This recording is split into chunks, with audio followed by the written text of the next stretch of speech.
right, welcome everybody. I don't see anyone else waiting to be admitted. My name is Lisa Champelli. I work at the Monroe County Public Library.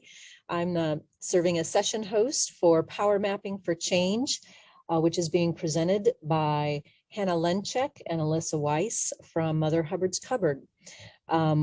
Marissa is our tech host today, so any sort of things that arise where you're having trouble viewing the screen or seeing images, please put those sorts of questions in the chat and Marissa will watch for those.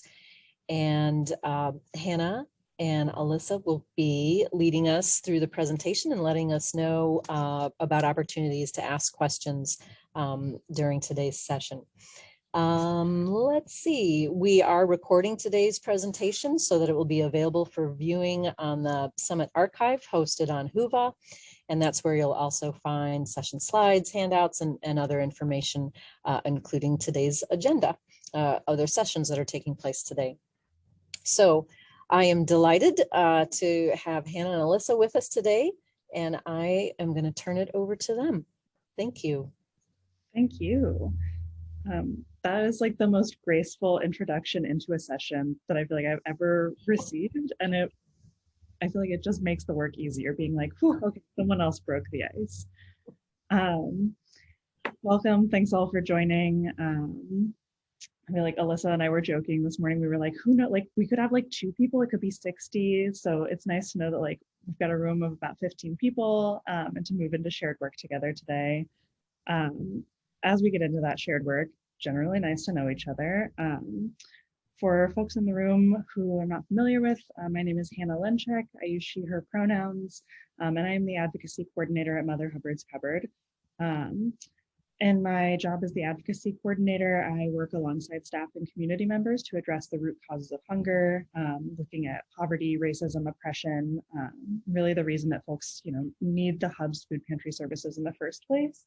And we do that through education and advocacy, working with community members on state level policy and on skill building and building supportive networks. I'm also a BTCC member. I serve in the implicit bias community of practice, as well as the primary prevention cohort. And I think beyond that, like a little bit about just who I am as a person is that I am, like a youngest of 4 siblings. I am somebody who is prone to overworking. And so like, I'm actually coming into this meeting this morning a little bit like overwhelmed and tired, realizing how much I have today. But I am also someone who like in general in the work feels really excited to dig into thinking about shared stories and narratives. And I think it's exciting to think about how that connects with power mapping. I feel excited about collective work, which again, like ties into power mapping, just thinking about like good change happens, not on the individual level, but like in collectivity.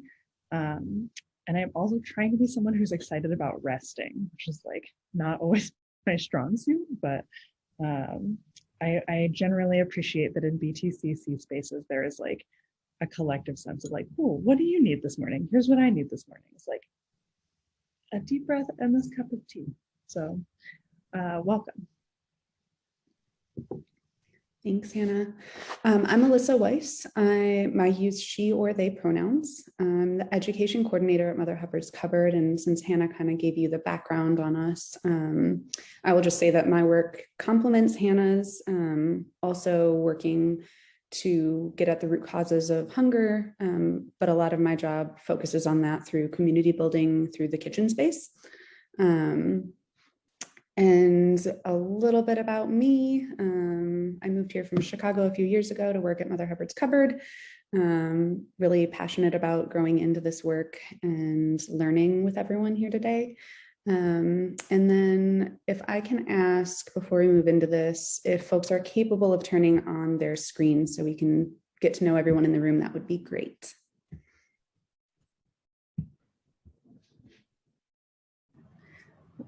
While folks are, oh no, I was about to move us into the icebreaker. This is why it pays to have the slides printed out. I'll take this one. We wanted to give you a brief overview of what Mother Hubbard's Cupboard is and does, to know where we're coming from. We're a community food resource center that works to increase access to healthy foods in ways that cultivate dignity, self-sufficiency, and community.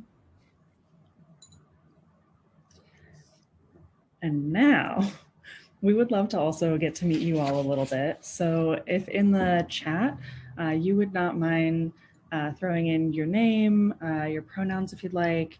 If you are here representing an organization and you want to share that information, that'd be great. And also a food that reminds you of home. Take a minute, let folks enter that in. That way Alyssa and I can also get a sense of who you are.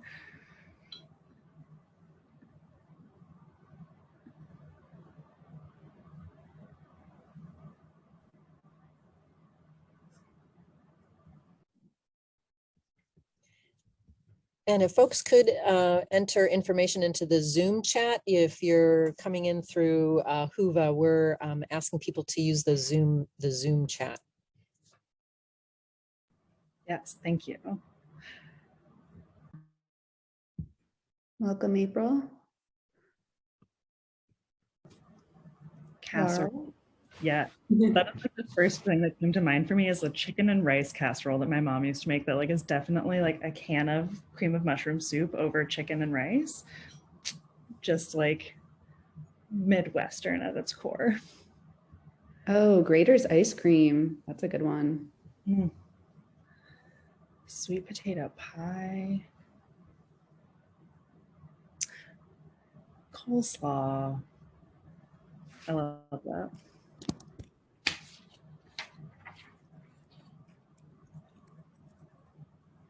Really the other benefit of this icebreaker question is it just like gives me space to think about like, what might I try to eat for lunch today?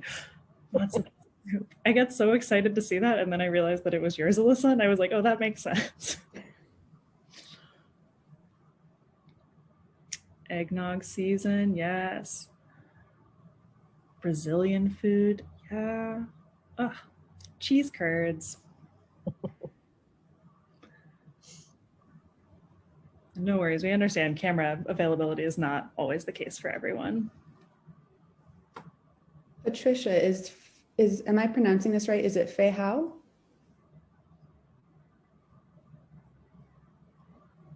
Oh, you're on mute.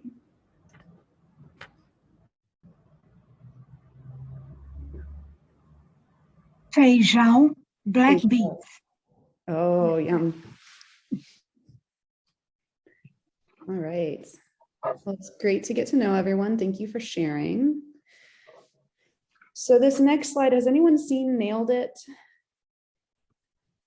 Yes, we've got a few yeses. All right, I have not, but the reason for this slide is to ask everyone to kind of let go of your assumptions and expectations about what the process of power mapping actually looks like. It's a really complicated process, and because it's complicated, it can also be really messy. So I just wanted to give a reminder that keep in mind this is a co-learning space. It's not always going to look exactly as we expect, and that Hannah and I have some foundational knowledge about this, but everyone here is bringing in different experiences and expertise into our rooms here, but also beyond.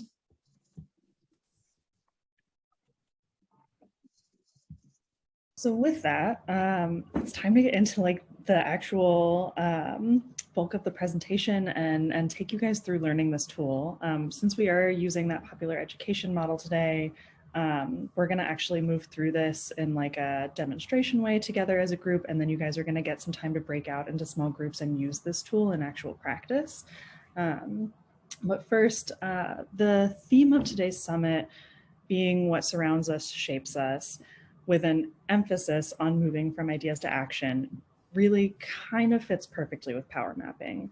That is basically in sum what it is. It's a tool that is made to help us look at the ways that the world around us is often like very hard and not the way that we want it to be, and ask how we might arrive at creating change amidst that hardness. Power mapping helps us do this by helping build a power analysis. So it helps us understand who currently holds power over a decision. Because when we go to make change, right, like we are often butting up against an intervention moment where it's like, cool, like I need this piece of policy passed, or I need this policy internally in our organization to change, or I need somebody to just like approve the budget so I can do this thing and buy this thing. Power mapping helps us clarify who decision makers are if it's not currently us, so that we can move those decision makers into being in alignment with us. It also helps give us a sense of who we might build power with. It's a tool that invites us to think about how what surrounds us and shapes us is not just things, but also the people in our lives and how we move with them and how we can build collective power. And lastly, it's really a tool that's about strategy. So, you know, I think one thing that has become very clear to me in the last year and a half with COVID is that like, I can't tell you the number of times that people have talked about having limited capacity, and that's just what it is to be human in this work. And especially in the midst of a pandemic and in sectors that like often ask us to do more than one person's job. And so power mapping is a tool that helps you think strategically so that when you do go to approach issues, you are not spending time, for lack of a better term, like barking up the wrong tree, you know? Like if you were ever a kid and you like strategically asked one parent for a thing over another, then like you have power mapped. You've assessed like who are the two decision makers that I might ask and like which one is more in alignment with me. That's what power mapping does, but at bigger issues. In practice, it is a very simple tool that looks like what you can see on the screen already. It's 2 axes.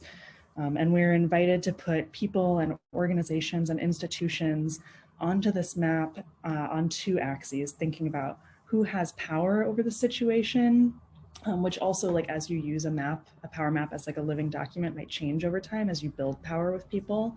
And also how in opposition or in support of your goal folks are. So like I said, when we first got into this, we're gonna spend some time today, Alyssa and I are gonna like take us as a group through a practice one, and then we're gonna break out into small groups for the bulk of this training and give you guys room to self-select issues that you're gonna cut and then work on them as a group.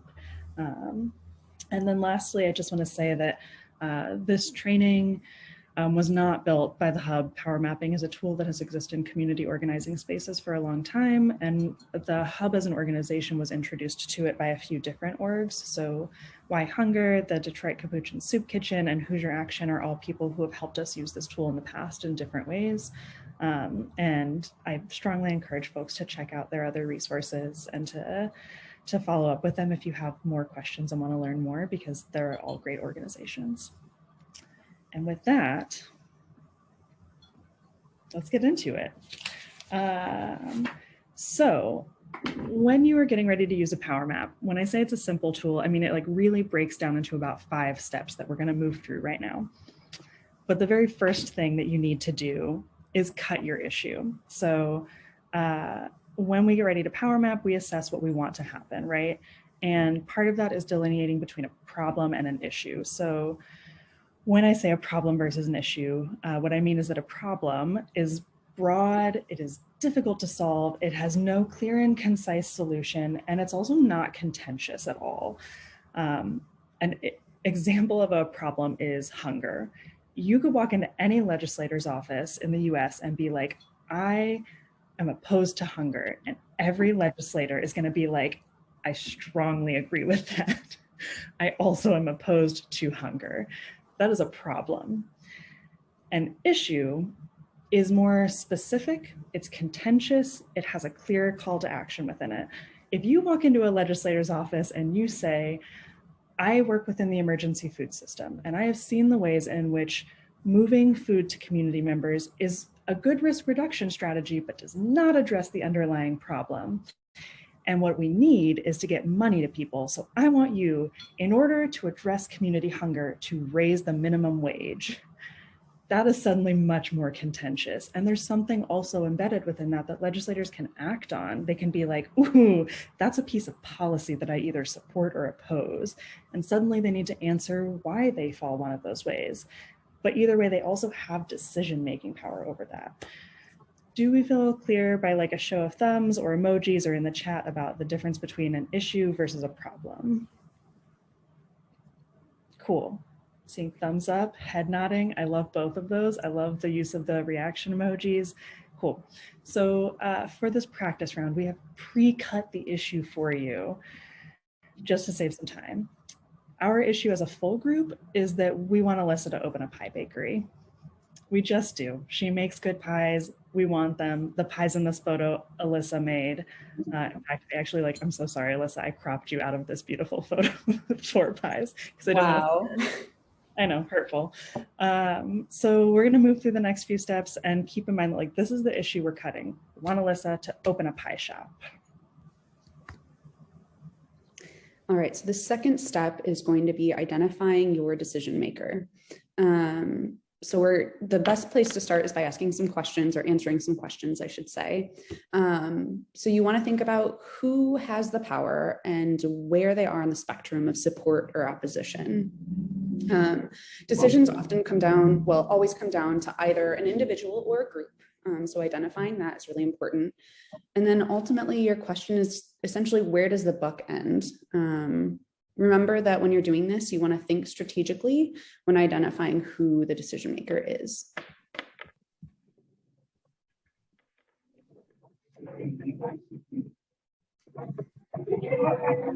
Step 3. No. Oh, I'm gonna let you take it, Hannah, to start, I think. Or is this me? I start, okay. So no one makes decisions in isolation. So once you can identify who the decision maker is, you want to start thinking about what and who influences them. And so you'll think about this on that axis. And so for just to give you some background on myself, on the right-hand side there are some of my influences that you can take a look through.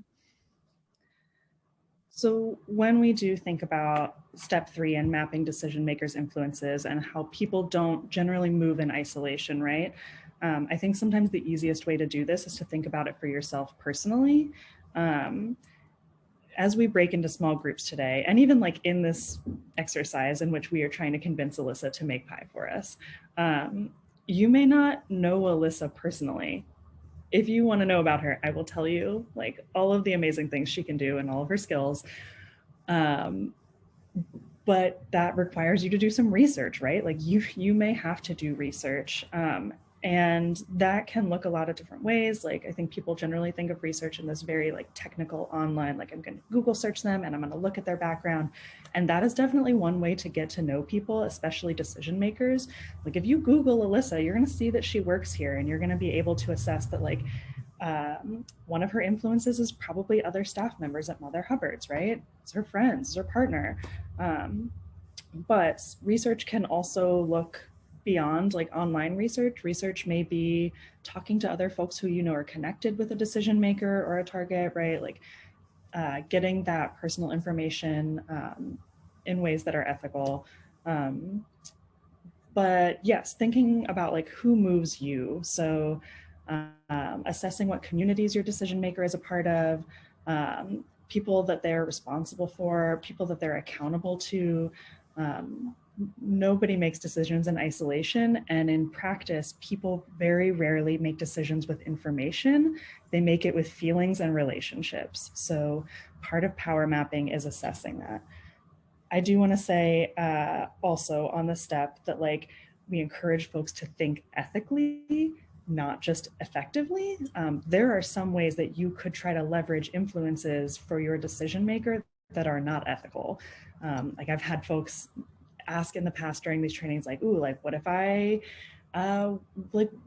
did go to their partner and like try to pressure them in these ways? And it's like, yeah, like this step is about assessing who moves your decision maker and thinking about like how you might be able to leverage relationships with them. But in the context of any of this work, we are not bending our ethics and values. We are still trying to make sure that our decisions are aligned with that.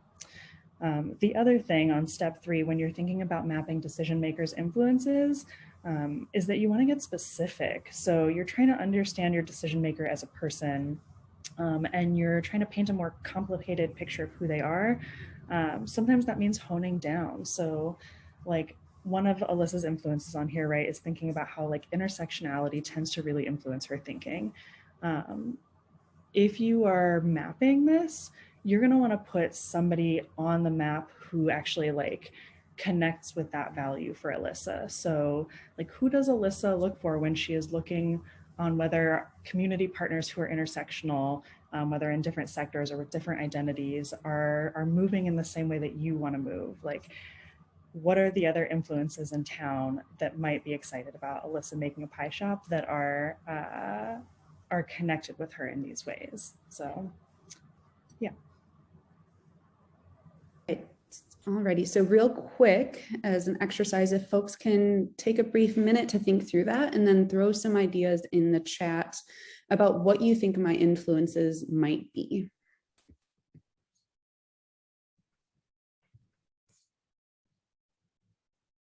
And remember to try and be a little bit detailed and specific as you identify some of these things.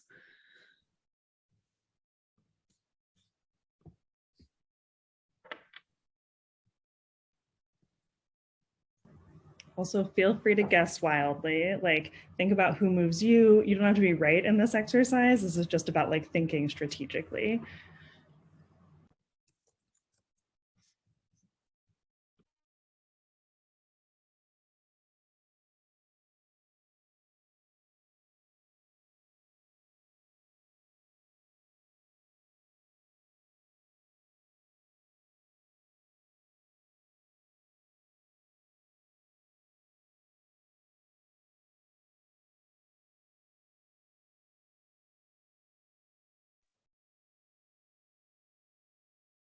Thanks for getting us started, Hannah. Who might some food justice people or organizations or individuals in town that you can think of that might impact this? Local competitors. Yeah, we have a lot of bakeries here in town that could be competition, or depending on the relationship, could be in alignment.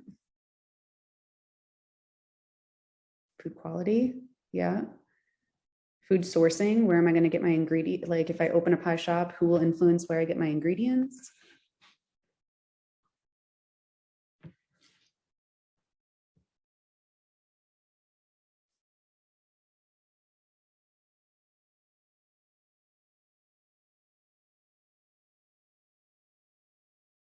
Maybe local farms could influence. If they want to supply me with product. Good, yeah, whoever taught me to bake would be a really significant influence. That would be, yeah. In both ways, right? Like I have my mom who taught me to bake as a child. That might be a really positive influence. And then I also worked at Feast as a pastry chef. So that could either be a positive or that could be seen as competition, depending on who's making what. Yeah, people that have had pies that I've made. Good. This is a really great list.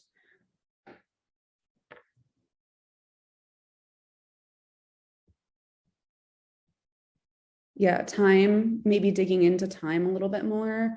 That might be, okay, that could be working for Mother Hubbard's cupboard. That could affect my time at work. It could affect my friends and partner.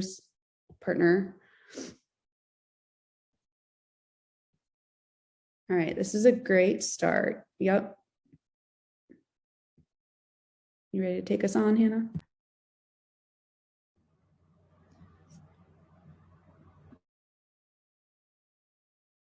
Oop, I was on mute. So this next step, we're mapping our allies and opponents.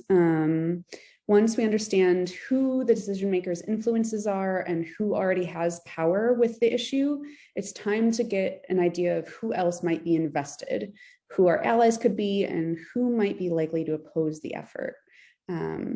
This is, like we said before, really important to get specific. You don't want to just identify broad sectors or ideas, but you want to make sure to hone in on some of the specific organizations or individuals that might have critical influence. For example, like we identified other bakeries, which specific bakeries are we referencing? And then also remember to keep the support access in mind as you identify allies and opponents. And one other important aspect to all of this work is that even if individuals themselves might not appear to have power alone, oftentimes when we are able to leverage relationships, it means working together to be able to build shared power, and that can shift how much we're able to leverage in that situation.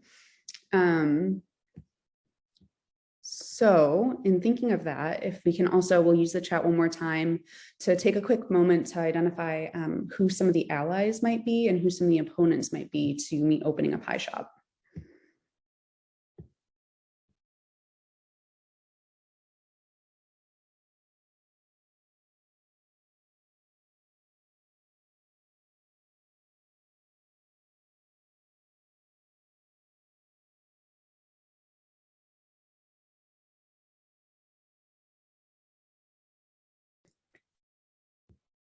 Just gonna put out a flyer, like a pie lovers flyer. See who responds. Cupcake bakeries, yeah, if I take business away from other pastry places.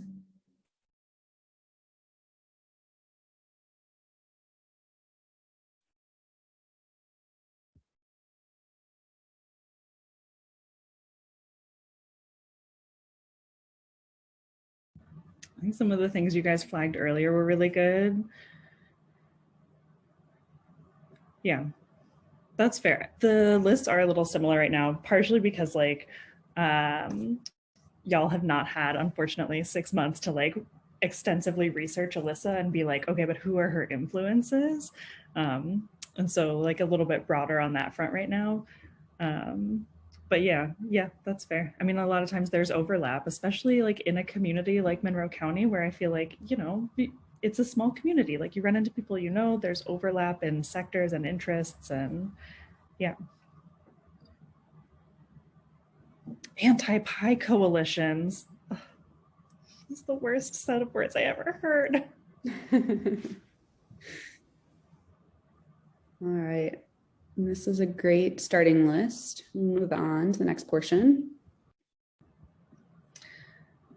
So after you have built this map, which when you are all in small groups, because you'll be self-identifying these issues and should like have some investment in them, and at least like one person in your group should have some background information about them.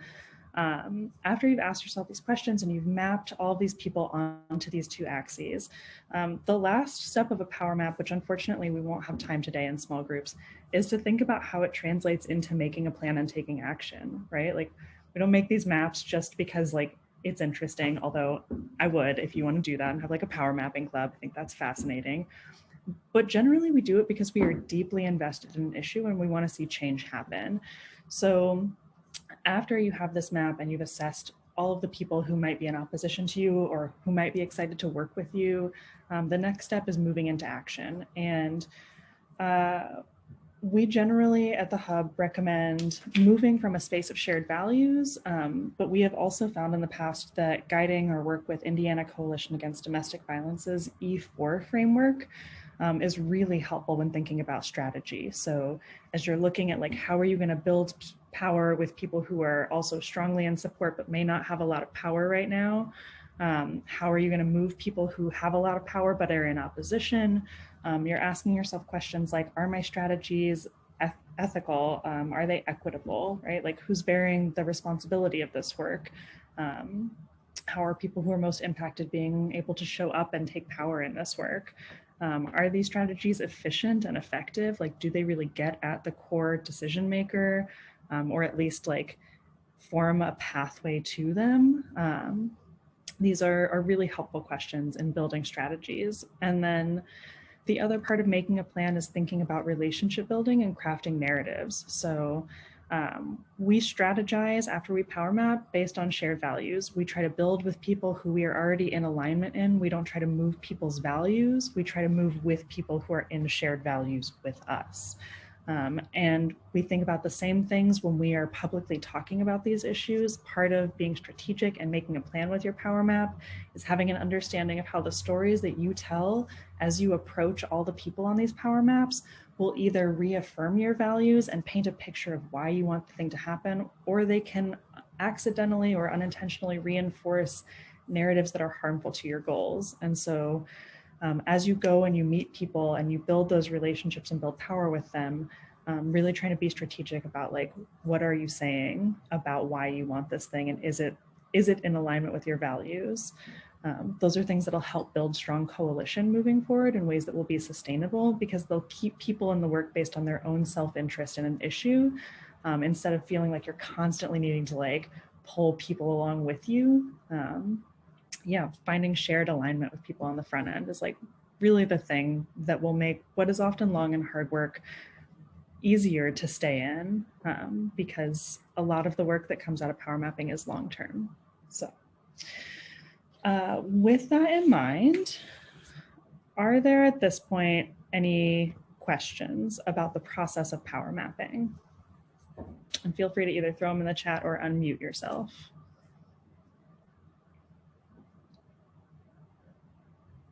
Or if there are not questions, can I get like a thumbs up? I'm ready to try this with an issue of my choosing.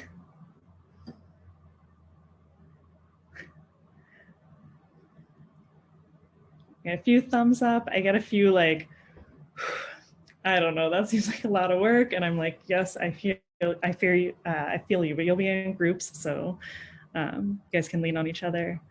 Okay. Sorry, let me check and see if anything's in the chat. Like you want more examples, but let's do it. Yeah. If in your small group you want to tag in either Alyssa or myself, ooh, yes, Power Mapping Coffee Club. We'll chat after.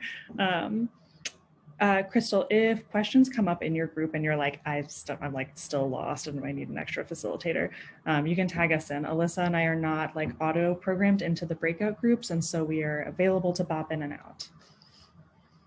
All right, then in that case, let's do it. We're gonna break folks out into small groups and give you a chance to practice. In your room, you'll move through steps 1 through 4. You will cut your issue, you'll identify the decision maker, map some of their influences, and then spend the bulk of your time thinking about mapping opponents and allies onto the board. This, excuse me, the issue that you guys pick in your small groups can be organizational or community-wide. You are welcome to go broader than Monroe County, but I would encourage you to stay within county. Federal issues, like there's suddenly just like by nature of scope, a lot more people involved, and it will be harder for you to like map individuals onto that versus if you're staying focused on either something organizational or countywide, be a little bit easier to like pull some of those things out and potentially leave today with the ability to take action together. Also, thinking about staying community focused, whatever issue you guys cut should be something that in some way impacts community conditions or youth. But I think, like, as always comes out in the summit, that can be a lot of different things. Anything from like, if you are struggling within your organization, trying to figure out how to like get folks raises and like how to like convince a boss that that is something valuable, that's good. Like increasing access to financial resources impacts community conditions for us all. So lots of options on that front. And then the last thing that I would ask, just as you are cutting your issue, is that it should be something that at least one person in your group has a vested interest in or is impacted by. So please do choose something that like you are specifically invested in, because that will also help you suss out some of these questions as you move through the steps. And the very, very last thing before we break you into breakout groups is, can I get by a show of like, yes to like, ugh. Has anyone in the room ever used Jamboards before? Some yeses, some nos. Okay, so It's a Google Suite tool that basically like it'll look like a PowerPoint slide. And I'm actually gonna show it to you right now. So every group will get this thing once it shows up. All right, there we go. We'll get a slide that looks like this where you'll have an actual power map, a reminder of what the steps are. We're gonna ask you guys to use a sticky note. You can move these around like so. And I'll go out of screen sharing mode so that every group has access to this. If anyone in your group is tagged in on a phone and can't access the Jamboard, feel free to either tag in tech help from Alyssa, me, or Marissa, or to like navigate that as a group in a way that works for you. Feel free to like, if somebody needs to use paper, that works for me. You can also draw, erase, text box. I find the stickies like particularly satisfying though. And then actually as one more example, so this is a power map that some folks did at a different conference. And you can see the issue that they want to cut is that they wanted to make it public policy in Bloomington and in Monroe County for folks to be able to sleep in public parks. They identified their decision maker always up top on the map, right? Like they have the most power over this thing. Some folks who may influence them, but also some other key players. Some things that are really great about this map, it is very clear about the decision maker, about the issue, and it's got folks laid out in terms of like both axes, right? In terms of like, are they in opposition or in support? How much power do they have? One thing that I would encourage folks to do is to get a little more specific than thinking some of the public.